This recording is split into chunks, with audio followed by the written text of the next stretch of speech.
Patrick Lencioni put it in a beautiful and simple manner when he stated a race car driver talks about slowing down in order to speed up. So many executives and professionals have adrenaline addiction and lose sight of key principles, objectives, core values, and need for communication. And this is utterly important, especially when we move from one year into the next year, when we move from one day into the next day, and from one quarter into the next quarter. Because what is it that we are doing, and why are we doing it, and are we moving in the right direction? Hi, my name is Anton Bennink, and with the Freedom Lifestyle Show, this show that you're watching right now, I like to share everything that I come across in my journey of personal discovery and development. And when I come across something that I believe could be of value to more people, I share it. So if you like to get that knowledge that might be able to tip you to that next level, then subscribe to the channel and you'll be first to notified when a new video comes up. Let us continue, because I just mentioned how important it is when we are crossing from the next year into, or the former year into the next. We just had that crossing from 2022 to 2023. And a vital role of slowing down in order to speed up, in my opinion, is the process of plan, do, review, improve. If you're already in this process, you've done it going into 2022. You reflected upon the former year, and based upon it, you took the lessons out of it, turned it into an action plan, and you started doing once again based upon your improved knowledge. And if you haven't done so yet, it's not too late. Last year, because of some circumstances, I started my year in February. Doesn't matter. It just matters that you do. It just matters that you do take the lessons from the past into the future. But it takes slowing down in order to speed up. We need to look back. We need to take the lessons that we've been given. All the mistakes, all the failures, those are lessons that we've been given. And at the end of the year, I can take you a little bit through my process, and perhaps it's of value to you. On a daily basis, I ask myself a few questions at the end of the day. Or first foremost, I ask myself, what did I achieve? Because so often we are hurried and harried and busy throughout all day, every day. And then at the end of the day, we are tired.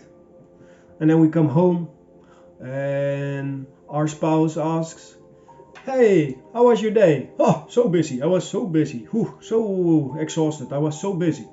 And what did you achieve? What did you accomplish? That's the core question, isn't it? You can be busy all day, but what do you accomplish? What did you accomplish today?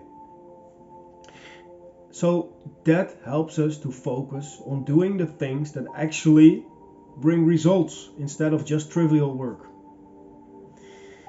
So next question I ask myself is, what did I learn today? What spoke to both my head and my heart?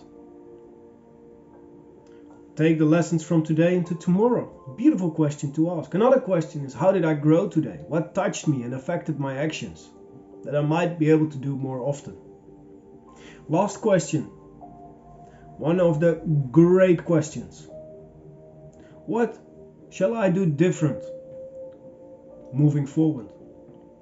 And that's just a daily basis. If you literally take 5 minutes a day, you can answer those 4 questions. And you'll have a great way to take the lessons from the day into the future. Because you have them on paper. You don't have to remember it. You can go back to it and take the lessons. And then every week, at the end of the week, I go over it with an accountability partner of mine. I suggest you get an accountability partner yourself as well.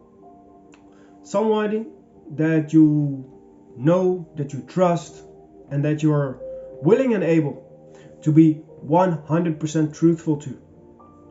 That can keep you accountable when you set a goal for the week to do a specific thing, to accomplish a certain task. And at the end of the week, you tell your accountability partner, well, I didn't do it. Then he can give you a slap in the face, proverbially, and give you another chance next week. And so you keep yourself accountable, and so you give yourself the service of accountability. Bob Proctor puts it beautifully when he put accountability is your success insurance policy. So give yourself that accountability. And a couple of beautiful questions to ask to be able to go over your week and take the wins, losses, fixes and ahas are: what are my wins? What are the 3 biggest wins from last week? What are the 3 biggest losses from last week? What are the 3 things that I need to fix going into the next week? And what are 1 or 2, maybe 3 great aha moments? Wow, epiphanies that I had during the week that I can take into the rest of my life. That's on a weekly basis. Then on a monthly basis, I give myself a day. Every month, going into the next month. I go to the sauna, to the spa and wellness, bring my journal, and I sit down for a full day and I go over the month and I reflect, I review, and I take the lessons that I've all written down, summarize them, and give myself a few simple action steps going into the new year or the new month. And at the end of the year, I give myself a full weekend. Some extra time to go a little bit deeper. Go over all the photos that you took. Go over all the finances that you had, the income, the expenses. Go over all the notes that you took. Go over all the journaling that you did. And take everything from 2022 into 2023. And based upon that, set your goal. Learn how to set goals properly.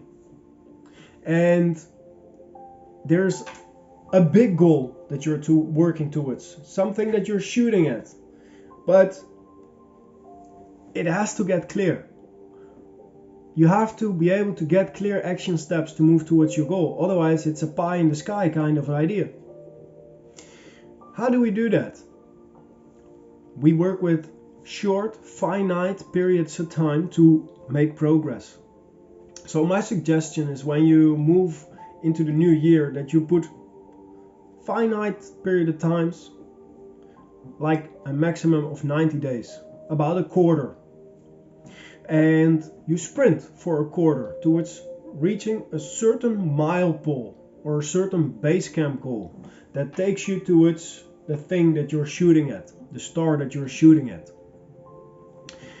For example, when you set a goal of climbing the Mount Everest, there's several milestones that you first have to accomplish before it's even a viable idea. You have to be able to get the money, to get the equipment, to get the plane ticket, and to get yourself to base camp. Then you're at the Mount Everest, then you're at base camp. Then there's 4 more base camps that you gotta climb to before you're going to make the climb to the top of the mountain. It's the same way with your goal. If you got a big goal, that's your Everest. What are the base camp goals? What are the base camp milestones that you first have to accomplish before you'll be able to go to your top? Take the lessons from the past and set your goals going into the future. Adjust your goals here and there where needed. Not the main purpose, not the main goal, but the base camps. If you're off track, reset yourself, recalibrate your way to where you're supposed to be going if you want to get the end results that you so desire. And here is where it is so important to slow down to be able to speed up. Because when we keep our nose to the grindstones and we don't look up And then all of a sudden we look up and we are living a life that we really don't want to live. Don't let that be you. If you want some help to be able to not have that be you, I would like to invite you for a free strategy call. And we go over the steps how you can step to and through your fears so you can achieve your goals and live your dreams. You can go to www.tir-coaching.com and apply for a free strategy call. You can also click on the link in the description below. For today, do you still have to slow down to be able to speed up in this year? Ask yourselves the important questions. Thank you for listening. And for today, don't forget, my friends, live with love and live with passion. Namaste.